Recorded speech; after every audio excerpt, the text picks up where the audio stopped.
Praise the lord. જૂના સમયની વાત છે, જ્યારે એક દેશમાંથી બીજા દેશમાં જવા માટે હવાઈ જહાજ હતા નહીં, વિમાન હતા નહીં, એવા સમયની આ વાત છે. એક બિશપ સાહેબ, બિશપ પોટર એ યુરોપના એક દેશમાંથી બીજા કોઈ દેશમાં એ જઈ રહ્યા હતા, જહાજમાં જઈ રહ્યા હતા.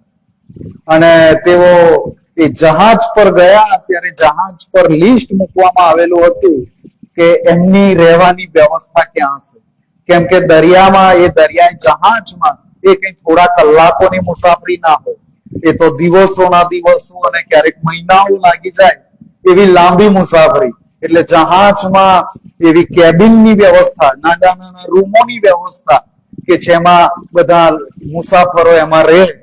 અને એવી જ રીતે બિશપ સાહેબની પણ જે વ્યવસ્થા હતી એ પણ એક કેબિનમાં હતી. અને એમણે જોયું તો એમને થોડો આંચકો પણ લાગ્યો, પણ એમને એમની રૂમ બીજા એક વ્યક્તિ સાથે શેર કરવાની હતી. એટલે એમના એ નાના રૂમમાં 2 જણે રહેવાનું હતું, બિશપ સાહેબ પણ રહે અને બીજો કોઈ અજાણ્યો વ્યક્તિ પણ એમાં રહેવાનો હતો. એટલે ત્યાં વાંચ્યું, જોયું, પછી બિશપ તો ગયા ચાલો જોઈ લઈશું, અને તો પછી રૂમમાં ગયા અને ત્યાં થોડો સમય રૂમમાં વિતાવ્યો. અને જે બીજો માણસ હતો એ પણ ઓલરેડી ત્યાં હતો. અને કેટલાક સમય પછી ઘણું બધું વિચાર કર્યા પછી બિશપ સાહેબ એ કેપ્ટન પાસે પાછા ગયા અને કેપ્ટનને કહ્યું કે આ જહાજમાં લોકરની સુવિધા છે, અને બધા જહાજમાં એ લોકરની સુવિધા પણ હોય, કોઈક ને કંઈક કિંમતી સામાન એમાં જેમ બેંકમાં હોય છે એવા લોકરની સુવિધા જહાજમાં પણ હોય. એટલે કેપ્ટને કહ્યું હા સુવિધા છે ને, એમને માર્ગ બતાવ્યો કે ત્યાં જાઓ, ત્યાં જે માણસ હોય એમની જવાબદારીમાં એ આવે છે, એમની સાથે વાત કરો. એટલે બિશપ સાહેબે લોકર સંભાળનારા વ્યક્તિની પાસે ગયા અને એમને જઈને કહ્યું કે જુઓ ને, આ વખતની ટ્રીપમાં મને કોઈક બીજા એક અજાણ્યા વ્યક્તિ સાથે રૂમમાં રાખેલો છે, અને એ માણસને મેં જોયો તો જોઈને બરાબર લાગતો નથી. એ માણસ તો કદાચ કેવો હશે, મારી કિંમતી વસ્તુઓ બધી ચોરી તો નહીં લે ને?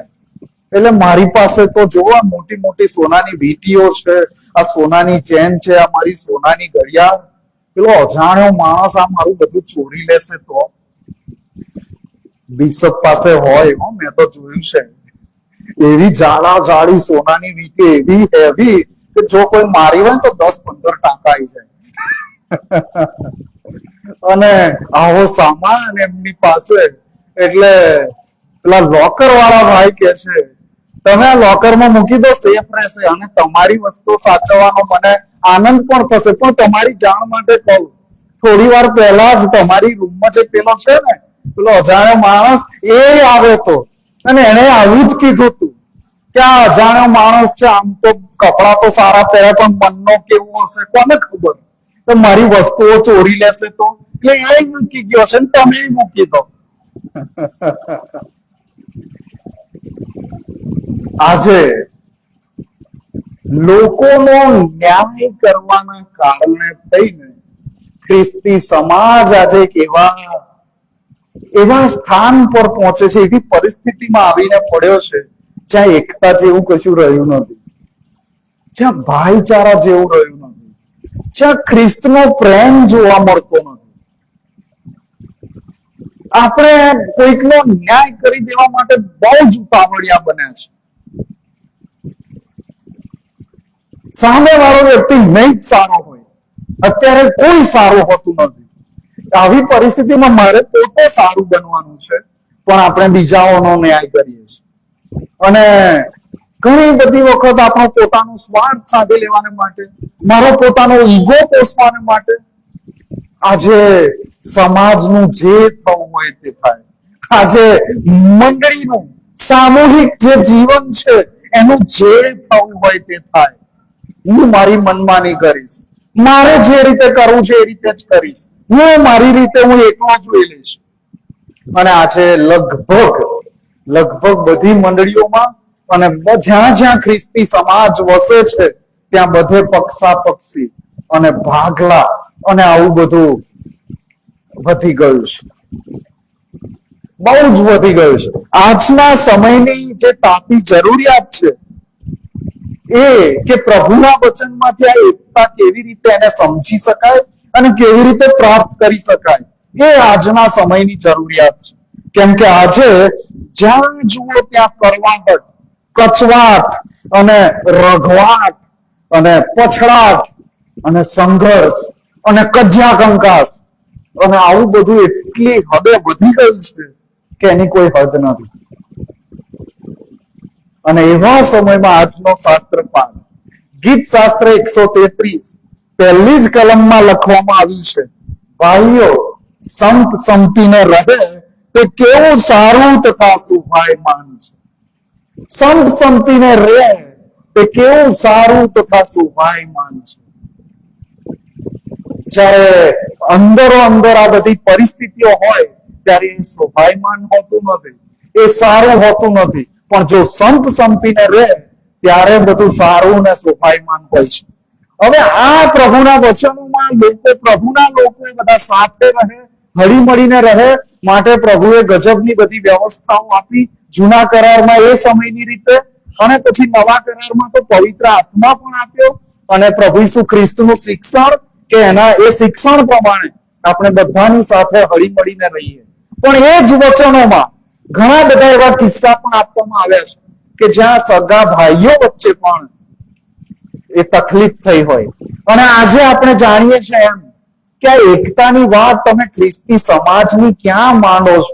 આજે બે સગા ભાઈઓ એકબીજા સાથે વાત નથી કરતા હોતા, બંને વચ્ચે અબોલા હોય, વર્ષોથી એકબીજા સાથે વાત ન કરી હોય.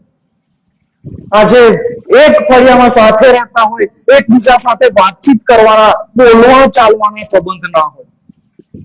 અને પછી આપણે આપણી ઓળખ આપીએ, હું ખ્રિસ્તી છું, હું ખ્રિસ્તી છું. ખ્રિસ્તી તો આવો ના હોય કે જે કોઈની સાથે બોલવા ચાલવાના સંબંધ ના રાખતા હોય. અને આપણે ખ્રિસ્તીઓ પાછા કરીએ છીએ શું ખબર છે? આ તો છે કે આદમ હવાથી ચાલતું આવ્યું છે ને અત્યારે ચાલે છે. આ બાનું છે. કેમ કે જૂના કરારના સમયમાં એ લોકોને પરમેશ્વરના પુત્ર પ્રભુ ઈસુ ખ્રિસ્ત આપવામાં આવ્યા નહોતા. એ સમયે લોકોને પવિત્ર આત્મા રોજબરોજના જીવનમાં સહાય કરવા માટે એ સાથે રહેતો નહોતો. કેમ કે જૂના કરારના સમયમાં પવિત્ર આત્મા આવે, એક ટાસ્ક, એક કામ પૂરું કરીને પાછો જાય. નવા કરારના સમયમાં પવિત્ર આત્મા આપણી સાથે રહે. ઇવન ધો છતાં પણ એ જો કદાચ આપણાથી દુઃખી થતો હોય તો પણ આપણી સાથે રહે છે.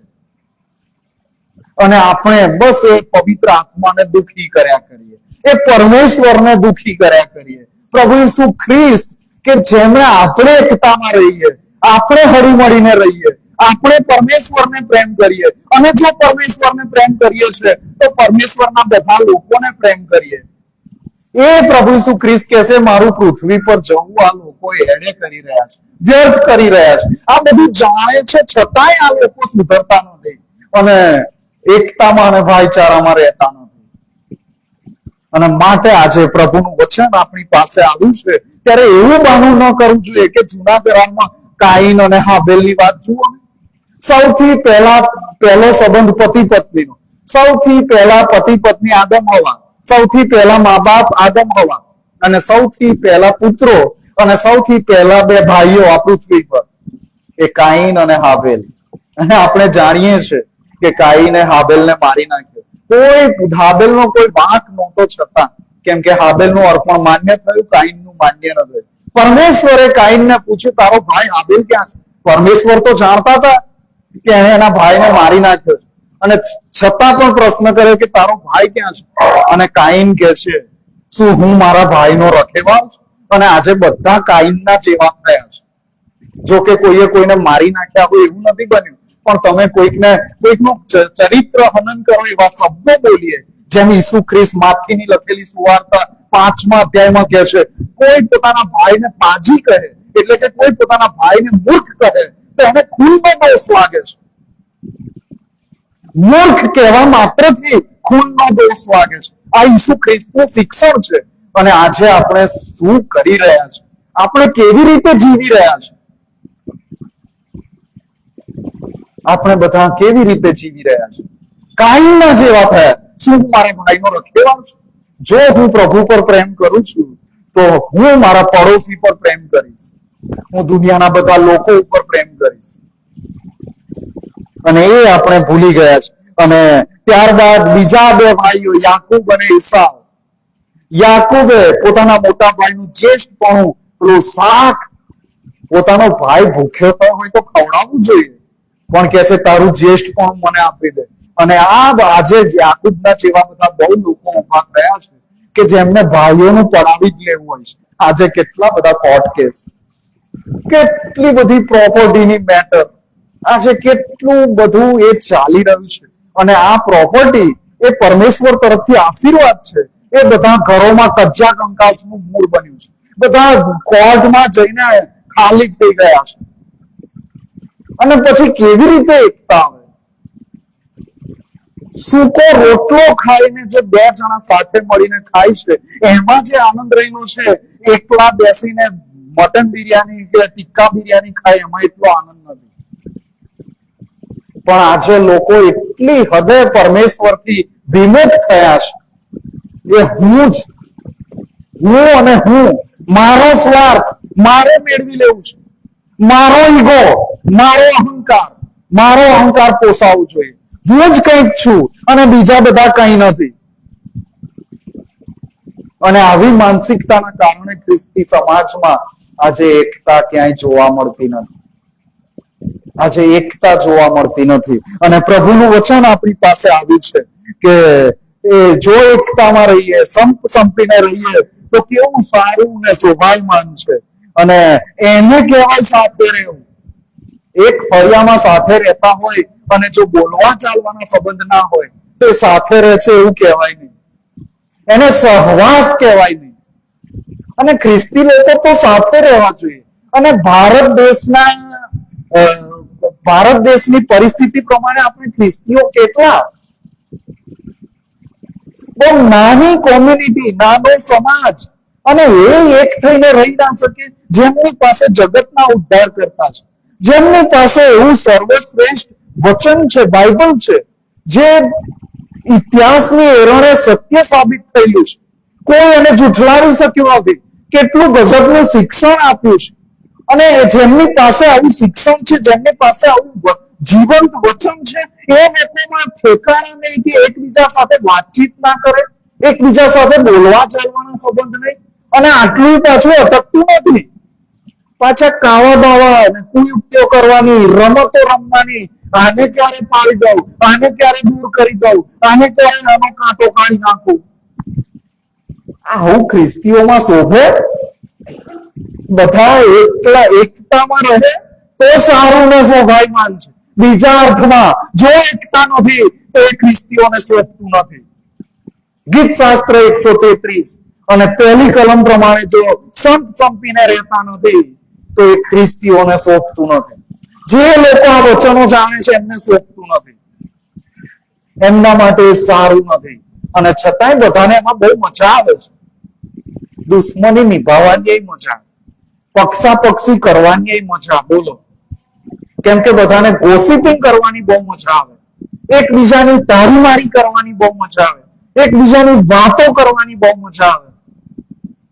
અને આજે આપણે ક્યાં જઈ રહ્યા છીએ? આજે પરમેશ્વર બહુ દુખી થઈ ગયા છે. અને એ પ્રભુ ઈસુ ખ્રિસ્ત જયારે આ પૃથ્વી પર હતા ત્યારથી અમને ખબર છે કે આ બધા લોકો એ એકતામાં નથી રહી રહ્યા. તમને ખબર છે દુનિયાની સૌથી લાંબી અને સૌથી ઊંચી દિવાલ ક્યાં બાંધવામાં આવી છે? ચીન દેશમાં. બરાબર ને? ચીનની 30 ફૂટ ઊંચી દિવાલ અને 1500 માઇલ લાંબી દિવાલ. હવે આટલી ઊંચી ને આટલી લાંબી દિવાલ આખા દેશનું રક્ષણ થાય, આખા દેશનું રક્ષણ થાય એના માટે દિવાલ બાંધી હતી, એના માટે દિવાલ બાંધવામાં આવી હતી.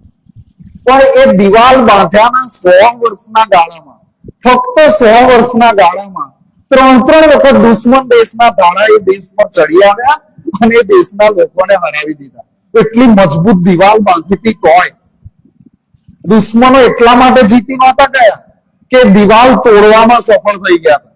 એટલા માટે જીતી ગયા હતા કે દિવાલમાં જે દરવાજાઓ હતા ને જ્યાં એ ચોકીદારો રહેતા હતા અને એ દિવાલ પાસેના રહેતા લોકો, કે એ બધા લોકો પોતે એકબીજા સાથે એકતામાં સંપીને રહેવા કરતા દુશ્મનો સાથે ભળી ગયા, લાંચ લીધી, પોતાનો સ્વાર્થ સાધ્યો અને દુશ્મન દેશના સૈનિકો સાથે ભળી ગયા અને એમને અંદર આવવા દીધા અને આખો દેશ હારી ગયો. આજે પરમેશ્વરનું રાજ્ય, એના આપણે નાગરિકો છે, આપણે બધા ખ્રિસ્તીઓ છે અને પેલો શેતાન આપણામાં બધું રેડ્યા કરે છે, શેતાન આપણને ફસાવે છે, શેતાન આપણને રમાડે છે. કેમ શેતાન રમાડે? દુનિયામાં લોકોને રમાડે તો રમાડે, હું તો ખ્રિસ્તનો છું, હું તો ખ્રિસ્ત જેમ કહેશે એમ હું જીવીશ. શેતાન કહે એમ નહીં, હું તો પ્રભુના વચનો પ્રમાણે જીવીશ. પણ આપણા લોકો અંદર ખાને એટલું બધું સમાજને નુકસાન પહોંચાડી રહ્યા છે કે એની કોઈ હદ નથી. અને એમાં મને શરમ આવે છે કે પ્રભુના સેવકો ને પાદરીઓએ બાકાત નથી. બધા પક્ષાપક્ષી કરી રહ્યા છે, બધા રમતો રમી રહ્યા છે. આજે મેથોડિસ્ટ મંડળીઓ, નાના નાના ગામડાઓની મંડળીઓમાં આ બધું ઘુસાડી દીધું છે. એકતા, ભાઈચારો, સંપીને રહેવું એ પરમેશ્વરની ઈચ્છા છે. પરમેશ્વર બધાને સાથે લાવવા માંગે છે, માટે પવિત્ર આત્મા રેડી દીધો હતો. માટે યોહાનની લખેલી સુવાર્તા 17મો અધ્યાય પ્રભુ ઈસુ ખ્રિસ્ત મધ્યસ્થીની પ્રાર્થના કરે છે કે તેઓ એક થાય, બધા લોકો એક થાય. અને તો ઈસુ ખ્રિસ્ત આપણા મધ્યસ્થ, જે આપણા માટે મધ્યસ્થી કરે છે, એમના નામથી ઓળખાતા લોકો, એમનું ભજન કરનારા લોકો એક થતા નથી, એમનામાં એકતા નથી. શું કરીશું બોલો? અને માટે આજે પ્રભુનું વચન આવ્યું છે અને અહીં આ એકતાને, જે સારું ને શોભાયમાન છે, એને અભિષેક કરવાના તેલ સાથે સાંકળ્યું છે. બીજી કલમમાં લખ્યું છે, તે માથે ચોળેલા દાઢી સુધી, હા, હારૂનની દાઢી સુધી અને તેના વસ્ત્રની કોર સુધી ઉતરેલા મૂલ્યવાન તેલ જેવું છે. શું આ મૂલ્યવાન તેલ જેવું શું છે? લોકો સંપીને રહે તે. કેટલું સારું છે? તો કે છે જેને યાજકનો અધિકાર મળે એના કરતા વધારે સારું, જેને રાજાનો અધિકાર મળે, રાજાનો અભિષેક પણ એ અભિષેકના તેલથી થાય, એના જેટલું સારું છે. અને જયારે તેલની વાત આવી જ છે તો હારૂનની વાત અહીં આવી છે, તો આ ક્યાંથી લેવામાં આવ્યું? તો નિર્ગમન 29 અને એની 7મી કલમમાં હારૂનનો એનો અભિષેક કરવામાં આવ્યો હતો. યાજક તરીકે, મુખ્ય યાજક તરીકે એનો અભિષેક કરવામાં આવ્યો હતો અને એના દીકરાઓનો પણ અભિષેક કરવામાં આવ્યો હતો. એ અભિષેકના તેલથી મૂસાએ આ હારૂનનો અને એના દીકરાઓનો અભિષેક કર્યો હતો. અને આ અભિષેક કરવાનું તેલ એ કયું તેલ? એમાં શું હોય? તો એ પણ આગળ જતા નિર્ગમન 30મો અધ્યાય અને 22મી કલમથી આગળ એમાં સમજાવ્યું છે. નિર્ગમન 30 અને 23મી કલમમાં એ લખ્યું છે. અને ત્યાં આપણે જોઈએ કે આ અભિષેકનું તેલ કેવી રીતે બનાવવામાં આવતું અને કેમ એ સારું છે, બહુ સારું છે. એ તેલમાં જે મૂક્યું છે 23મી કલમ, નિર્ગમન 30 અને 23મી કલમ, તું તારી પાસે મુખ્ય સુગંધીઓ પણ લે. એટલે કે આ તેલમાં સુગંધીઓ હતી. અને કઈ સુગંધીઓ? તો કે છે 500 શેકેલ ચોખ્ખો ગોળ ને તેનો અડધો ભાગ, એટલે 250 શેકેલ સુગંધીદાર તજ, આ મસાલામાં જે તજ હોય છે તે, અને 250 શેકેલ સુગંધીદાર બરુ ને 500 શેકેલ દાલચીની. તમે જાણો છો ને દાલચીની? તે દાલચીની પણ આ તેલમાં. અને એ પ્રમાણે તું પવિત્ર સ્થાનના શેકેલ પ્રમાણે લે. વળી તું એક હિમ જૈતુન ફળનું તેલ લે, ઓલિવ ઓઇલ, જૈતુનનું તેલ, અને તું તેને પવિત્ર અભિષેકનું તેલ, સુગંધી બનાવનારના હુનર મુજબ મિશ્ર કરેલી સુગંધી બનાવ, તે અભિષેકનું પવિત્ર તેલ થાય. આ અભિષેકનું પવિત્ર તેલ એ કેટલું સારું છે, કેટલું શોભાયમાન છે, કેટલું સુગંધિત છે, અને કેવી રીતે સુગંધિત બન્યું છે એ અહીંયા લખવામાં આવ્યું છે. અને જ્યારે આ સમાજ, આ મંડળીના લોકો સંપીને રહે ત્યારે એવી સુવાસ ફેલાય, ત્યારે ખ્રિસ્તની સુવાસ ફેલાય. કેમ કે હવે આ જૂના કરારમાં આ હારૂનની વાત અહીં લખી છે. ત્યારે તો એવું હતું કે યાજક હોય એ બધા લોકો માટે મધ્યસ્થી કરે અને બધા લોકો વતી પરમેશ્વર સાથે વાત કરે, અને કોઈએ પાપ કર્યું હોય તો એનું અર્પણ ચડાવીને માફી માટે મધ્યસ્થી કરે. પછી કોઈ રાજાનો જો અભિષેક થયો હોય તો એ રાજા બધા લોકોને એક રાખે, એમના પર શિસ્ત અને અનુશાસન રાખીને બધાને એક રાખે. પણ ખ્રિસ્તમાં હવે આપણને કહેવામાં આવ્યું છે, પિત્તર એવું કે છે, તમે તો મારી ખાસ પ્રજા, તમે મારા ખાસ લોક, રાજમાન્ય યાજક વર્ગ. રાજમાન્ય અને યાજક એટલે રાજાનો જે અભિષેક થાય એ અને યાજકનો જે અભિષેક થાય એ. અને જેને તેલ રેડવામાં આવ્યું અને અભિષેક કરવામાં આવે એટલે આજકાલ લોકો તેલ ચોળીને પ્રાર્થના કરે છે અથવા કપાળ પર લગાવે છે, એવું નહીં. અહીંયા લખ્યું છે, અહીં તો બધા શબ્દો લખ્યું છે. તે માથે ચોળેલા એટલે કે માથા પર રેડવામાં આવ્યું અને દાઢી સુધી, હા હારૂનની દાઢી સુધી, અને એટલેથી આગળ તેના વસ્ત્રની કોર સુધી ઉતરેલા મૂલ્યવાન તેલ જેવું છે. એટલે ભરપૂરી પણ આમાં. વસ્ત્રની કોર ક્યાં હોય? છેક નીચે હોય. કોર જે હોય એને જબ્બો લાંબે પહેરેલો હોય, એની કોર છેક નીચે, અને ત્યાં સુધી એટલું મૂલ્યવાન, એટલું સુગંધિત તેલ એ રેડવામાં આવ્યું હોય. અને એ યાજક તરીકે ઘોષિત થાય, એને પરમેશ્વરનો આત્મા પ્રાપ્ત થાય, એ રાજા તરીકે ઘોષિત થાય, એને રાજા તરીકેની સત્તા હાંસિલ થાય. અને આવું કંઈક, આવું બળ, આવું સુગંધીદાર બાબત અને આવી સારી બાબત કે જે ઓલરેડી ઈસુ ખ્રિસ્ત પર વિશ્વાસ કરવાથી યાજકો અને રાજમાન્ય વર્ગ આપણને ગણી દેવામાં આવ્યો છે. પણ એ તત્વો આપણામાં છે, એ સુગંધીદાર તેલ આપણામાં છે શું? જો એ તેલ આપણામાં છે તો આપણામાં એકતા હોય, અને તો જ આજના વચન પ્રમાણે આપણે રાજમાન્ય વર્ગ અને આપણે યાજક વર્ગ. અન્યથા બસ આ મારી તારી કરનારા બધા કહેવાતા ખ્રિસ્તીઓ, નામધારી ખ્રિસ્તીઓ, એ આપણે બહુ સારી રીતે ઓળખી શકીએ છીએ. અને આ તેલ ઘણા બધા જગ્યા પર જ્યાં જ્યાં અભિષેકની વાત આવી, એ રાજાની હોય કે પછી યાજકની હોય, એ પ્રભુના વચનમાં લખવામાં આવે છે. પણ બહુ જ મૂલ્યવાન. સામાન્ય લોકો એને રાખી શકે નહીં, સામાન્ય લોકો એને રાખી શકે નહીં. અને જો આપણામાં એકતા નથી તો આપણે પછી સામાન્ય જ લોકો થયા. આપણે ખાસ લોક નથી, આપણે રાજમાન્ય લોક નથી, આપણે યાજક નથી. કેમ કે આપણામાં એવું સારું ને શોભાયમાન જે છે, એટલે કે એકતા, ભાઈચારો, સહવાસ, સાથે રહેવું, હળી મળીને રહેવું, એ આપણામાં નથી. અને પછી આપણે પ્રભુનું ભજન કરતા રહીએ, એનાથી કોઈ ફરક પડતો. કેમ આવું થાય છે?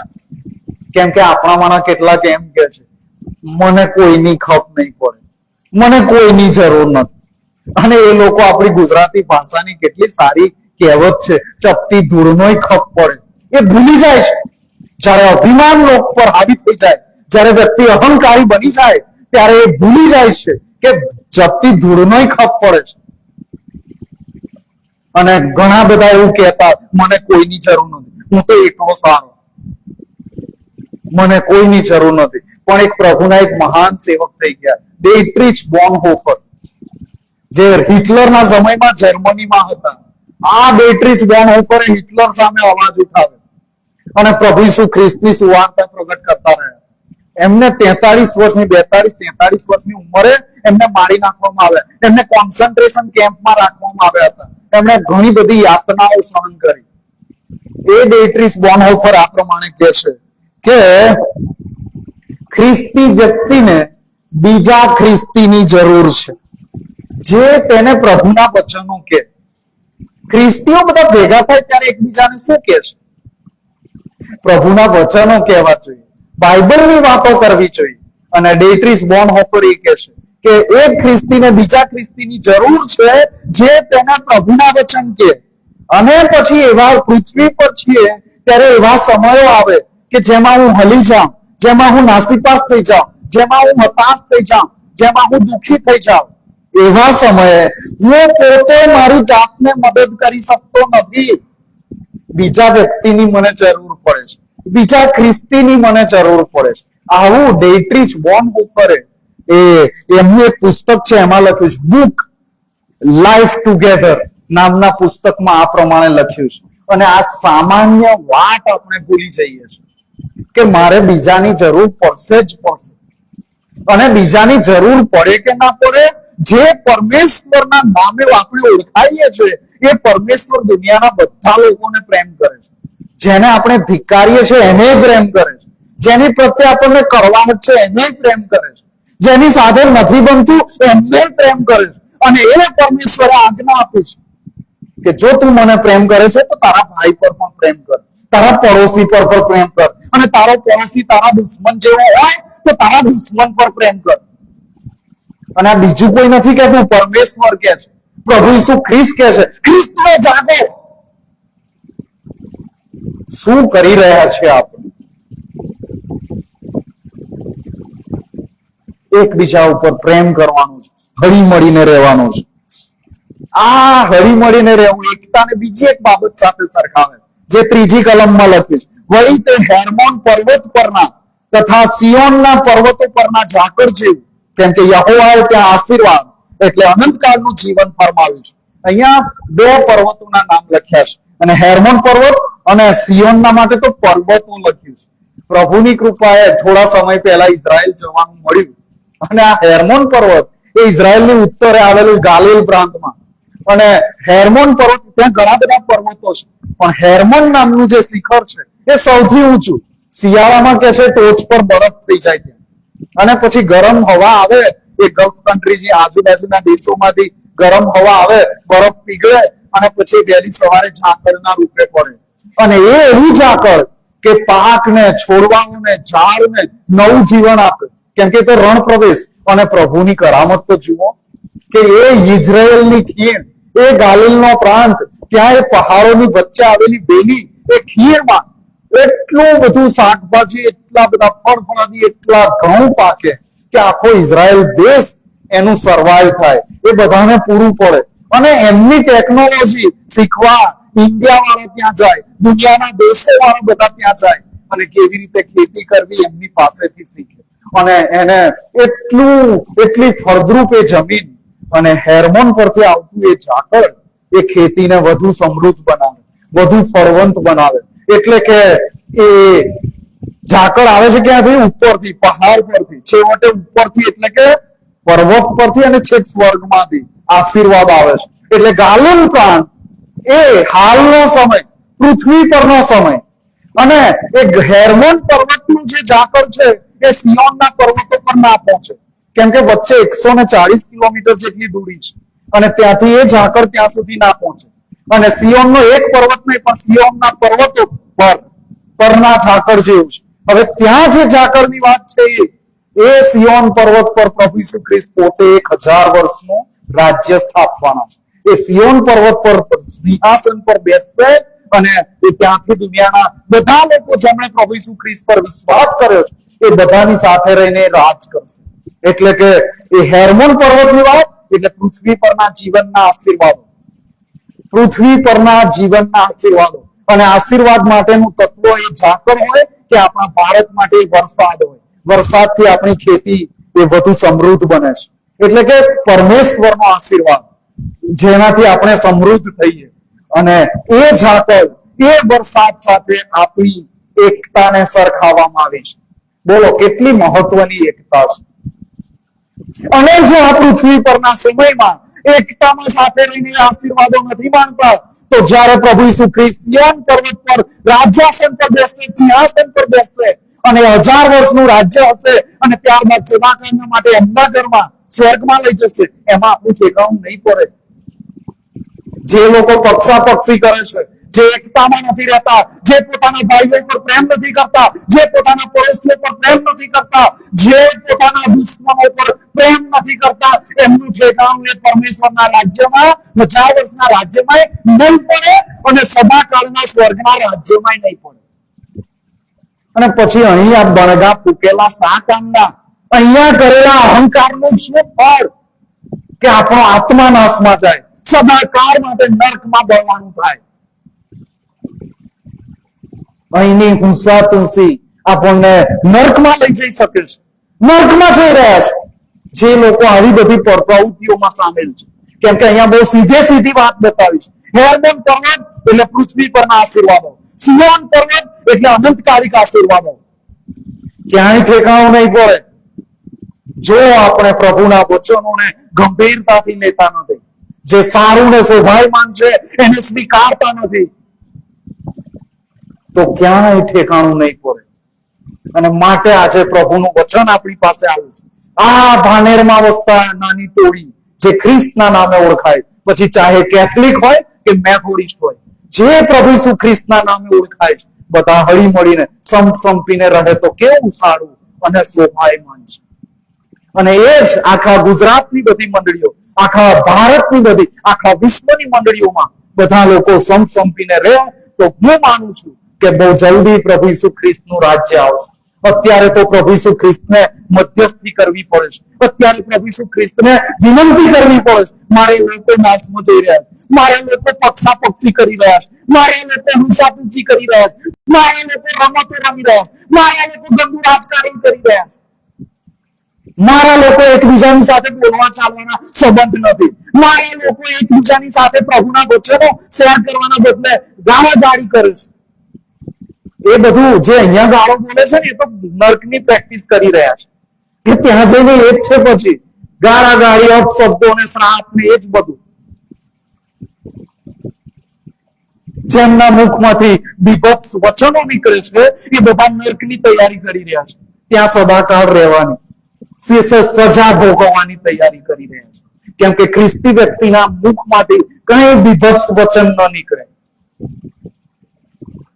અને માટે છેલ્લી એક વાત કહીને આપણે પૂરું કરીશું.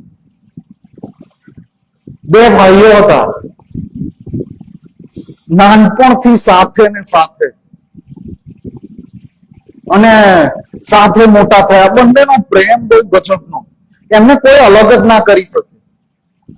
મોટા થયા, લગ્નની ઉંમર થઈ, બધા કહેવા લાગ્યા ભાઈ લગ્ન કરી લો, હવે ઉંમર થઈ.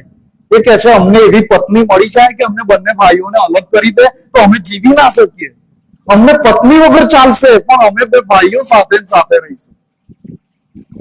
બોલો, આ બે ભાઈઓએ લગ્ન ના કર્યા એવા ડરથી કે અમારી પત્નીઓના કારણે કદાચ અમારે અલગ થઈ જવું પડે. અને મોટા ભાગે એવું થાય છે પણ ખરું. ખરી સમસ્યા લગ્ન પછી સર્જાતી હોય કૌટુંબિક જીવનમાં. અરે ભાઈઓ તો ઠીક, ઘરમાં સાસુ સસરાય હવે સાંખી શકાતા નથી. બોલો, આ ક્યાં જઈ રહ્યા છે આપણે? સારું થયું પેલા એક હાઈકોર્ટમાં ચુકાદો આપતા કોર્ટે કહ્યું કે જેમને પોતાના મા બાપની ને સાસુ સસરાની સેવા નથી કરવી ને લગ્ન જીવન માણવું છે તો બાયોડેટા કોઈને મોકલો ને તેમાં લખીને મોકલો કે અનાથ વ્યક્તિ જોઈએ, મારે મા બાપ ના જોઈએ, મારે સાસુ સસરા ના જોઈએ. બોલો, હાઈકોર્ટના જજે આવું કીધું. અને આજે નવું આવ્યું છે, નાનું કુટુંબ જોઈએ, મા બાપ ના જોઈએ, લગ્ન પછી અલગ થવાનું હોય તો જ હું લગ્ન કરું. પણ આ બે ભાઈઓ એમ કે છે અમને આવી કઈક પત્ની મળી ગઈ તો અમારે અલગ થઈ જવું પડશે, એટલે એમને લગ્ન ના કર્યું. બોલો, બે ભાઈઓ સાથે સાથે. અને એમનું જીવન નિર્વાહ માટે એમણે એક દુકાન, એમના પપ્પાની દુકાન ચલાવતા હતા, અને એ દુકાન બંને સાથે મળીને ચલાવે ને સુખ ચેનથી રહેતા હતા. બહુ વર્ષો સુધી એમણે દુકાન બધું ચલાવી. એક દિવસ એવું બન્યું, એક માણસ ત્યાં આવ્યો, એમની દુકાનમાં આવ્યો અને એક સોની નોટ, કડકડતી સોની નોટ આપી કઈક વસ્તુ ખરીદી, અને એ માણસે સોની નોટ ત્યાં મૂકી. અને બંને ભાઈઓ એમના કામમાં બીજી હતા, બીજા બધાને કંઈક આપવા આમ તેમ. કોઈક રીતે બીજો એક માણસ આવ્યો અને જે કડકડતી સોની નોટ કાઉન્ટર પર ટેબલ પર પડી હતી એ લઈને જતો રહ્યો. પેલા એક ભાઈના મનમાં હતું કે સરસ સોની નોટ આવી છે, એને તો હું મારા પર્સમાં રાખીશ, એને તો હું મારી રીતે અલગ રાખીશ. એના મનમાં એ હતું. એટલે થોડી વાર પછી એને કાઉન્ટર પર આમ તેમ જોયું, પેલી નવી નોટ આવી હતી એ કઈ ગઈ. અને પછી એને એના ભાઈને બૂમ પાડી, ભાઈ પેલી હમણાં સોની નવી નોટ આવી હતી ત્યાં લીધી? ના, મેં જોઈ નથી, મેં લીધી જ નથી. તો કે છે ના, શું હોય, પેલા ભાઈએ મને આપી છે, મેં હમણાં જ અંદર મૂકી છે, અહીંયા જ હતી, તું જૂઠું ના બોલીશ. પેલો ભાઈ કે છે હું જૂઠું નથી બોલતો, મેં તો જોયે નથી. આ 100 ની નોટના કારણે બંને વચ્ચે ઝઘડો થયો અને એવો ભયાનક ઝઘડો થયો કે બે દુકાન બંધ કરીને ઘરે જતા રહ્યા. આખી રાત બંનેને ઊંઘ ના આવી કે છે આવા જુઠ્ઠા સાથે મારે રહેવું જ નથી. અને તો કે મારા પર ખોટું જ તોમત લગાવ્યું, એની સાથે મારે રહેવું નથી. દુકાનનો કાલે બટવારો થઈ જાય, ભાગલા પાડી દઈ અને દુકાનની વચ્ચોવચ્ચ દિવાલ બનાવી દીધી. એક દુકાનની 2 દિવાલ થઈ ગઈ, નાની નાની દુકાનો થઈ ગઈ. અને બે ભાઈઓ પછી અલગ અલગ ધંધો, જે સાથે રહેવા લગ્ન મોટું કર્યું, એક 100 રૂપિયાની નોટમાં એમની વચ્ચે મોટી દિવાલ આવી ગઈ અને અલગ અલગ ધંધો શરૂ કરી દીધો. બંનેને તકલીફ પડવા માંડી, પણ પેલી ટણી જાય નહીં, વાત જ ના કરો. અને બંને જણની સાથે હવે બોલવા ચાલવાના સંબંધ નહીં. અને એમ કરતા કરતા એમણે 20 વર્ષ કાઢી નાખ્યા. 20 વર્ષ કાઢી નાખ્યા અને એકબીજા સાથે કોઈ સંબંધ નહીં. બંને જુરે, બંનેને એકબીજાની જરૂર, પણ પેલો અહંકાર એ બંનેને સાથે આવવા ન દે. એક વખત એવું બન્યું કે એક માણસ ફરતો ફરતો આવ્યો અને 2 દુકાનો હતી, એમાંથી એક દુકાનવાળા ભાઈ પાસે જઈને કહ્યું, અહીંયા 20 વર્ષ પહેલા એક મોટી દુકાન હતી ને 2 ભાઈઓ અહીંયા એમનો ધંધો કરતા હતા. પેલા ભાઈએ કીધું હા, એ હું હતો ને મારો ભાઈ હતો ત્યારે અમારી દુકાન સાથે હતી, પણ અમારા બંને વચ્ચે ઝઘડો થયો એટલે હવે આ મારા ભાગની દુકાન છે, પેલા ભાઈની દુકાન. એટલે આવનાર વ્યક્તિએ કહ્યું કે તમે તો વર્ષોથી તમારી દુકાન સાથે હતી, આવું કેમ થયું? તમે અલગ અલગ કેમ થઈ ગયા? એટલે આને માંડીને વાત કરી કે છે એક વખત એક 100 ની નોટ માટે થઈને આ બધું વાત થયું અમારે, કે 100 ની નોટ મારા ભાઈએ લઈ લીધી અને પછી જૂઠું બોલ્યો, મેં આપી લીધી અને આ વાતથી અમારા બંને વચ્ચે ઝઘડો થયો અને અમે જુદા થઈ ગયા. અને પેલા સાંભળનાર વ્યક્તિની આંખોમાંથી આંસુ આવી ગયા. એ કે છે એ દિવસે એ 100 ની નોટ હું ચોરીને અહીંથી લઈ ગયો. એ 20 વર્ષ પહેલા 100 ની નોટ હું ચોરીને અહીંથી લઈ ગયો હતો. પેલો કે છે શું વાત કરે છો ભાઈ? તો 20 વર્ષ પછી આજે શું કામ આવ્યો? ત્યારે ચોરી ગયો હતો. કે છે મેં પ્રભુ ઈસુ ખ્રિસ્તને જીવન સોંપ્યું. મેં પ્રભુ ઈસુ ખ્રિસ્તની પાસે બધા મારા પાપોની માફી માંગી. મેં નક્કી કર્યું કે હું નવી રીતે જીવન જીવીશ. અને મને પ્રભુએ આ વાત યાદ દેવડાવી કે તે જે 100 રૂપિયાની ચોરી કરી હતી જઈને પાછા આપી દે.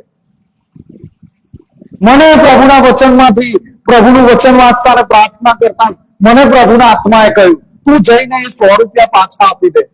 અને આજે હું પાછા આપવા આવ્યો છું. પેલો ભાઈ કે ચાલ તું જલ્દી, અને ખભાથી પકડ્યો, મારા ભાઈની પાસે તું ચાલ. બરાબર ગુસ્સે થઈને તારા 100 રૂપિયાના લીધે મેં મારો ભાઈ ગુમાવ્યો. અને પછી રડતા રડ, એ રડે છે, પેલો રડે છે, રડતા રડતા એના ભાઈના ત્યાં ગયા અને એના ભાઈને કહ્યું ભાઈ આજે વાસ્તવિકતા ખબર પડી, હું તો તારા પર ખોટું તોમત મૂકતો હતો. આ 100 રૂપિયાની નોટ લઈ જનાર તો આ હતો અને આપણે અલગ થઈ ગયા. આપણે એકબીજાથી અલગ 20 વર્ષ આપણે એકબીજાથી અલગ રહ્યા. હું તારા માટે કેટલું ઝૂલતો હતો, મને કેટલું તને ભેટવું હતું, મને કેટલો તારા માટે પ્રેમ ઉભરાતો હતો, પણ એક 100 રૂપિયા માટે 20 વર્ષ સુધી આપણે એકબીજાથી અલગ રહ્યા અને એ બંને ભાઈઓ ફરીથી એક થઈ ગયા. આજે 100 રૂપિયાના બદલે ઘણા બધાને લાખોની પ્રોપર્ટી હોય કે પછી કઈ પણ બાબત હોય કે ગમે તેટલું અપમાન થયું હોય, એ બધી બાબતો કરતા વધુ સારું ને શોભાયમાન એ આ પ્રભુનું વચન છે. પરમેશ્વરે આપણો અભિષેક કર્યો છે એ વધારે મહત્વનું. કોઈ કે મારું ઘોર અપમાન કર્યું, કોઈ કે મને ઢોર માર માર્યો, કોઈ કે મારી સંપત્તિ લઈ લીધી, કોઈ કે મને ક્યાંય ના રાખ્યો, પણ એ બધા કરતા વધુ મહત્વનું આ ધન સંપત્તિ છે. એ બધા કરતા વધુ મહત્વનું પ્રભુ ઈસુ ખ્રિસ્ત છે. એ બધા કરતા 1000 વર્ષનું રાજ છે. એ બધા કરતા વધારે મહત્વનું સ્વર્ગનું સદાકાળનું જીવન છે. ઘણા બધા પ્રોપર્ટી વાળા જોયા કે જે પ્રોપર્ટીનો આનંદ માણી શકતા નથી. ઘણા એવા ધનવાનોના નામ આખું લિસ્ટ તમને આપું કે એટલા બધા ધનવાન હતા તેની કોઈ હદ નહીં, આત્મહત્યા કરીને મરી ગયા હોય. કેમ કે રૂપિયાથી ને ધન સંપત્તિથી જીવાતું નથી. માણસ એકલી રોટલીથી નહીં, પણ દરેક શબ્દ જે દેવના મુખમાંથી નીકળે છે તેનાથી જીવશે. અને આ પરમેશ્વરનું વચન છે, દેવના મુખમાંથી નીકળતા આ વચનો છે કે ભાઈઓ સમપીને રહે તે કેવું સારું અને શોભાયમાન છે. પરમેશ્વર પિતા પણ સર્વને, એના તમામ લોકોને, ભાનેરના, કપલાલ ડિસ્ટ્રિક્ટના, ગુજરાત કોન્ફરન્સના અને આખા ઇન્ડિયાના અને વિશ્વના બધા લોકોને એકતામાં જોડી દે. ભાઈ ભાઈ તરીકે, ભાઈ બહેનો તરીકે બધાને સાથે લાવે અને આપણે બધા સાથે મળીને પ્રભુનું ભજન કરનારા સાચા ખ્રિસ્તીઓ બનીએ એવી મારી પરમેશ્વરને પ્રાર્થના છે. આમીન.